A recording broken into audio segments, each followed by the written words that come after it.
Hey Bren, you okay? Got that script? Now let's see, it says all work and no play make Bren a mental breaker. Well, what does that mean? Whoa! Well, everyone, it's time for another mod discussion video. You know them, we love them, and today's theme is on a few unique mods that don't quite fit in specific lists. Just a pile of mods I found interesting that I wanted to share with you all so you might be alerted to them. So like I always say, sit back, relax, remember to drink some water. Seriously, hydration is important. First up, or possibly down, we have a twofer, multi-floors and progression verticality. Multi-floors acts as a proper spiritual successor to Z-levels, is out and about, ready to change the flow of normal gameplay. Progressions vertically, meanwhile, is more like a compilation of a Z-level themed mods and mechanics, and then making sure they all play together. Like back when playing mechanically inclined Minecraft mods back in the old days, you had mods that would let different power sources play together. Honestly, a good mod to keep in mind because the creator brings up a good point. Thanks to pocket maps in 1.5, people are going to keep doing Z-level themed mods, and it will be nice to make sure early on they can actually play together without borking your mod pack. Speaking of Z-level themed mods, we have to talk about Ancient Urban Ruins yet again. Seriously, I absolutely love this mod for what it did to show what Z-level themed mods can do and potentially inspire people. So for this one, you get Ancient Urban Ruins to loot and fight in, using more conventional items for loot like valuable sellables, mid-level firearms and armor, not to mention the occasional super rare super soldier serum that totally wasn't dropped by the Umbrella Corporation before they left the planet. Actually could explain the undead roaming about, food for thought, yes indeed. But yeah, for this mod, I recommend anything that boosts a pawn's carrying capacity. Some sort of vehicle mod, or heck, teleporters, because the amount of loot you can find in some of these places can be insane, especially the malls. Seriously. My writer can't play it because, quote, I'm too much of a loot goblin and have to take it all. Yes, Bren do be like that, and then Randy comes after him because his wealth is too high. Anyways, really don't blame him on that one. This mod has a lot of stuff inside of it, to the point it's almost a detriment to some people. Understandable, but hey, if you want lots and lots of treasure, this is the mod for you. Though that's not the only ancient ruins you can check out and take advantage of. The ancient hydroponics provides what else? Ancient-styled hydroponics. Self-powered machines that can be a godsend in some colonies, especially the sun lamp, because those things drain power like my alcoholic colonist drains the reserves. Freaking Ted, stop drinking the good stuff. So what's the catch? Well, you can't actually build this stuff. It is ancient lost tech after all, and even if you travel to these sites to loot them, no guarantee you can get a full hydroponics bay worth of stuff. You can, however, also get nutrient solution. What's this stuff? Well, it's a substance that can be hosed into hydroponics ancient or otherwise, and it gives your crops a boost. Keep in mind, there is no negative. It only acts as a boost. If you can't find any or run out, you won't be penalized. Very good. Really, it's a simple mod, has good looking areas, gets you out of the house, and of course, find you some loot. You can touch grass after all. Even some new survival meals that don't go bad. They taste like an old tire, but hey, if you're starving and not like everyone else eating people, it could save you. As for the mining mod, it gives you locatable ancient mining sites. From simple little digs to mountains full of ore. Like the previous sites, they may or may not be full of enemies, but then again, if there is something valuable out in the rim, someone is gonna be there. So what can you find? Well, the obvious, of course, lots of stuff to mine, but for newer stuff, you get access to shotgun turrets. Yeah, turrets designed to keep miners safe from insectoids. After all, in a close quarter situation, a shotgun can be your best friend. Just ask Chris Redfield. And if you are lucky, you might find a huge version of this turret, though remember to disable the power supply before you can take it back home. If you do the research, you can also get access to some mining gear, ranging from automated mining machines to tunnel bores that can go right through the mountain, and even systems to search out ancient mining sites. I do like the ore dressing machine the most, though. You put chunks next to them, leave a spot open for the metals the machine can find. You get a simple passive way to get ores and clear out chunks without having to make like 300 stacks of bricks you can't even throw at the sticky bandits. Seriously, hope there are more mods like this in the future. I want to explore more places and loot them as well. Okay, This next one is a silly mod, but with a lot of practicality. I mean, a teleport trap does exactly what you think it does. A mine that when an enemy steps on is teleported to a linked mine to whatever horrible fate you have in store for them. Yeah, this is a more of those fun mods, the ones that actually helps beyond the early game since you have to make 2 mines, link them up, and they are both used up when activated, so it's kind of balanced. Wish it was a little more unbalanced though. Still, if you aren't picky on prisoners, having a few in your trap hallway to guarantee a pulled away enemy into whatever area you want can be useful for, say, organ harvesting, slaves, or hemogen blood bags, or, you know, have the world's worst game show of do you want to get teleported into the automated firing line?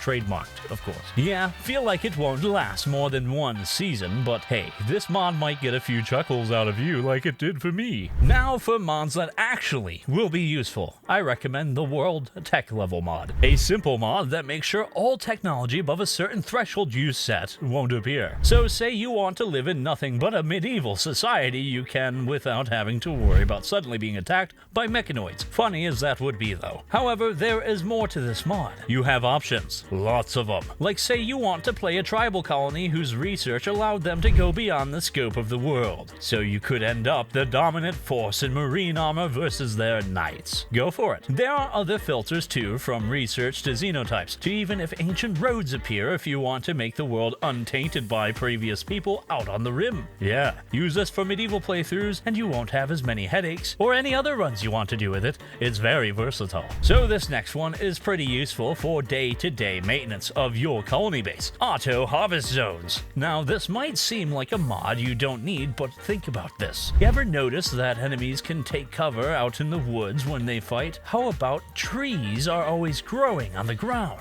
Well, this mod you can set up auto harvesting zones for areas so you don't have to micromanage, making sure foliage isn't gonna get in your way. I know what you might be thinking. Why not just pave things over? Sure, you could in the mid to end game, but early on you don't have the resources for that and it bloats your well. Trust me, I've had moments in playthroughs where the wind turbine suddenly stopped working thanks to a tree I didn't notice sprouted up. Just having this to set up work sites helps out. Heck, just to cut away trees for extra wood whenever is a nice bonus without having to go, oh right, I need more wood. Oh, here's the axe, my liege, for those of you that have played Stronghold. That doesn't happen as often with this mod. You'll be great. You'll have wood. Simple but effective. That's what I like about it. Now, this next mod is for the fashion endgame. Yes, type of player, indeed. You know the ones. The ones who love to dress up more for fashion than stats. Armor Way let you do this for your pawns by setting up doorways to change a pawn's armor setup. So, like for indoor clothing, it can focus on crafting or just looking good, but for outdoors it's more militaristic and actually armored because outside can be pretty dangerous. Yeah, this is a mod where having different clothing mods can be a boon, and I can see how unique this mod is and how it can be a fun little gimmick for your next playthrough, not to mention just using it for SOS2 would be very nice, and a variety of other things. For example, if you have a toxic fallout or something and you just want people to put on the gear that makes them not die, but you don't want them to wear it all the time because it makes them slow, stuff like that. So when it comes to base game power, geothermal is considered a top tier choice due to a huge amount of power that doesn't require resources beyond what is needed to actually make the generator. The problem is that there aren't unlimited geothermal spots. After a while, that power might not be enough. So now we got geothermal power extenders, a mod that gives a slightly balanced way to up the power by allowing you to make power extenders next to geothermal generators to get up to double a geothermal generator's power output. I love this idea, and while yes, there are other mods that give you more advanced generators, I do like mods like this that go in a different direction for boosts or changes in the base game. Pawn Notes is a simple mod that lets you do what else? Give pawns notes. Just click write and save. Why would you need this? Well, sometimes you want to take notes, like remind yourself of upgrades you want to give a pawn, maybe write their backstory, or perhaps leave hidden messages for the viewers of your Let's Play.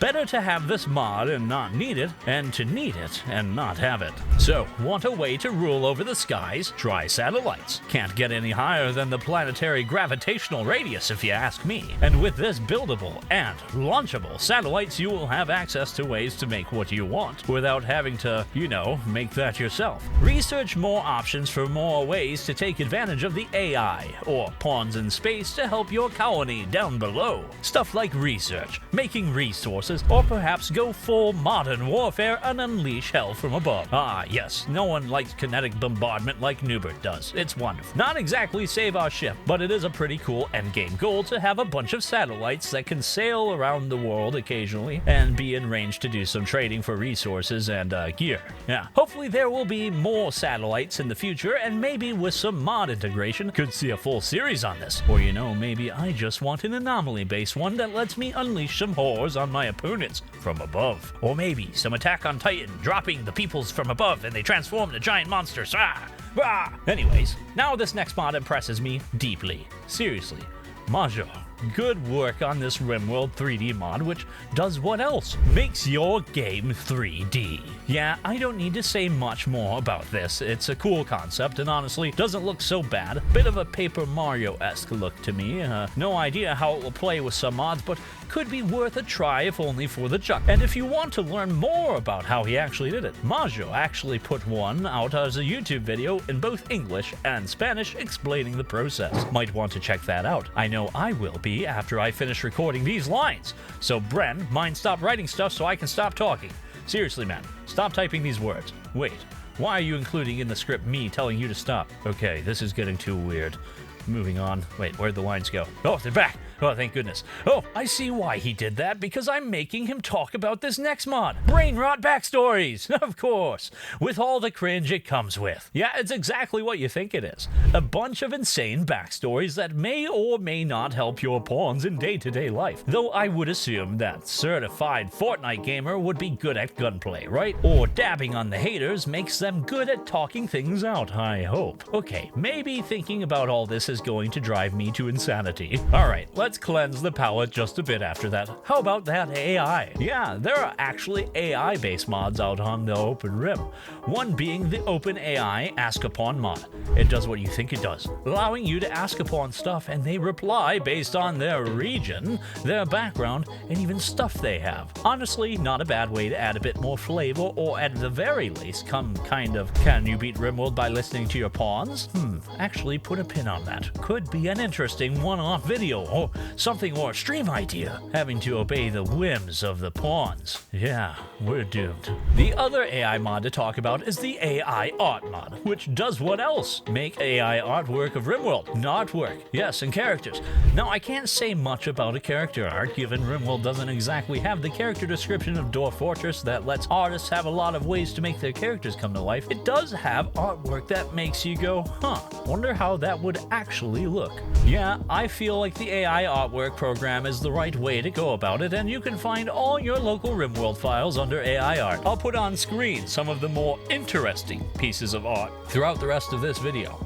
Let me know what you think was the most interesting. So a few interesting mods to talk about, some useful, some not so much, and some that I wanted to see more of. A unique experience indeed, to be sure. I didn't even need to steam a ham for it. I'd like to thank all the Patreons that make videos like this possible, and all the YouTube channel members that help support us as well. We couldn't do this stuff without you. Thank you all, and see you in the next video.